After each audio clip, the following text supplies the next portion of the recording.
আগামী 28শে জুলাই নবান্ন অভিযানের অনুমতি দিল না হাওড়া সিটি পুলিশ। গত 15ই জুলাই তা চিঠি দিয়ে আন্দোলনকারীদের আগেই জানিয়ে দিয়েছিল পুলিশ। শনিবার দুপুরে শিবপুর পুলিশ লাইন্সে সাংবাদিক সম্মেলন করে হাওড়া সিটি পুলিশের কমিশনার প্রবীণ কুমার ত্রিপাঠী তা জানিয়ে দেন। তিনি বলেন, গত 12ই জুলাই সংগ্রামী যৌথ মঞ্চ, পশ্চিমবঙ্গ বঞ্চিত চাকরিহারা, চাকরি প্রার্থী ও চাকরিজীবীদের পক্ষ থেকে নবান্ন অভিযানের জন্য অনুমতি চেয়ে চিঠি দেওয়া হয়েছিল, কিন্তু সব দিক বিবেচনা করে এই কর্মসূচির অনুমতি দেয়নি পুলিশ। এরপর যদি এই কর্মসূচি হয় তাহলে আইনানুগ ব্যবস্থা নেবে পুলিশ। পুলিশ কমিশনার আরও বলেন, মঙ্গলাহাটের ব্যবসায়ী সমিতির পক্ষ থেকে উচ্চ আদালতে পুলিশকে পার্টি করে মামলা করা হয়েছিল।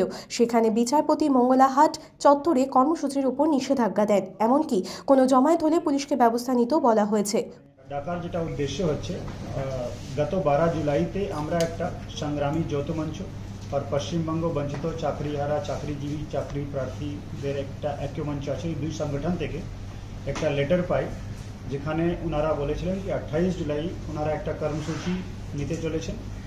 28 জুলাই 12টার সময় হাওড়া রেলওয়ে স্টেশনে জমায়েত করে তারা নবান্নর দিকে যাবেন। নবান্ন চলো বলে এই প্রোগ্রাম, ওটা পাওয়ার পরে আমরা ওই চিঠিকে অ্যানালাইজ করি।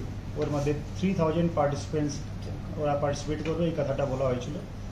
আর যে রুটের কথা বলা হয়েছিল ওটাও আমরা অ্যাসেসমেন্ট করলাম। আমাদের স্পেশাল ব্রাঞ্চ, আমাদের লোকাল পুলিশ স্টেশন সবার সঙ্গে ইনপুট নেওয়ার পরে, আর নবান্ন সারাউন্ডিং যেরকম একটা হাই সিকিউরিটি জোন, ওখানে অনেকগুলো ইম্পর্টেন্ট গভর্নমেন্ট অফিসেস আছে। এর ছাড়া রাস্তার ট্রাফিকের কি সিচুয়েশন হবে, সব কটা পয়েন্টকে মাথায় রেখে আমরা 15 তারিখে একটা চিঠি দিই। আমরা পরিষ্কার বলে দিয়েছিলাম কি এই প্রোগ্রামকে আমরা পারমিশন দিচ্ছি না। সেই জন্য ওনাদেরকে রিকোয়েস্ট করা হয়েছিল যে আপনারা এই ধরনের কোনো কর্মসূচি নেবেন না। এর ছাড়া তারপরে আমরা একটা নোটিশ পেলাম, এখানে যে মঙ্গলাহাট ব্যবসায়ী সমিতি আছে হাওড়াতে, আপনারা জানেন অনেক পুরানো তাদের একটা ব্যবসায়িক সংগঠন, হাজার হাজার দোকান ওখানে মঙ্গলাহাটে বসে।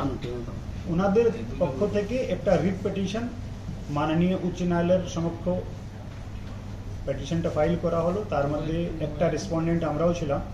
গতকাল মাননীয় উচ্চ ন্যায়ালয় একটা আদেশ দিয়েছেন, ওখানে খুব পরিষ্কারভাবে মাননীয় উচ্চ ন্যায়ালয় বলে দিয়েছেন কি যেহেতু এই কর্মসূচির অনুমতি পুলিশ দেয়নি, সেই জন্য যারা আইন ভায়োলেট করবে, আইন ভঙ্গ করবে, তাদের বিরুদ্ধে পুলিশ প্রয়োজনীয় ব্যবস্থা নিতে পারে।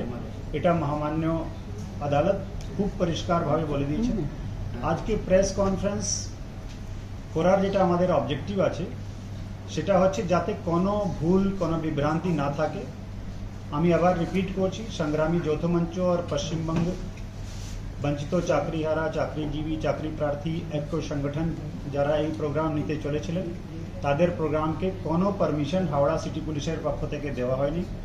মাননীয় উচ্চ ন্যায়ালয় পরিষ্কারভাবে বলে দিয়েছেন কি কোনো অ্যাসেম্বলি, কোনো বেআইনি জমায়েত এটা করা যাবে না, আর যদি কেউ বেআইনি জমায়েত করে তাহলে পুলিশ অ্যাজ পার ল ব্যবস্থা নেবে। উল্লেখ্য, মঙ্গলাহাট ব্যবসায়ী সমিতি কর্তৃক উচ্চ আদালতে সম্প্রতি এক রিট দায়ের করা হয়েছিল এই বিষয়ে যে পূর্বে বিভিন্ন সংস্থার নবান্ন অভিযান কর্মসূচির কারণে তাদের ব্যবসা ব্যাহত হয়েছে এবং তারা আশঙ্কা করছে যে আগামী 28শে জুলাই তারিখেও এই একই ঘটনা ঘটতে পারে।